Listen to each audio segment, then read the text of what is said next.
పిల్లలు పుడితే ఇంకా ఖర్చులు అయిపోతాయని. అలా జీవితాన్ని బ్రతికేస్తున్నాడు. 45 ఏళ్ళు వచ్చాయి. ఇంకా నేను రిటైర్ అయిపోతాను అని అనుకున్న సమయాన తన ఇంటి తలుపు తట్టి మరీ యమధర్మరాజు లోపలికి వచ్చాడు. ఈ సమయం అయిపోయింది, పదా అని. అప్పుడే అయిపోయిందా? ఇప్పటివరకు నేను ₹1,00,00,000 సంపాదించాను, ఈ డబ్బులు తీసుకుని నాకు కొంచెం ఆయుష్ ఇస్తారా అని అడిగాడు. యమధర్మరాజు గట్టిగా నవ్వాడు. కుదరదని చెప్పాడు.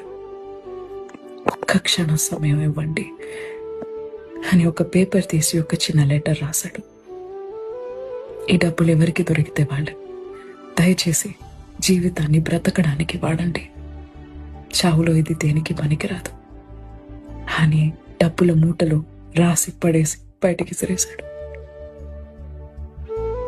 జీవితాన్ని బ్రతకండి, దాచుకోకండి.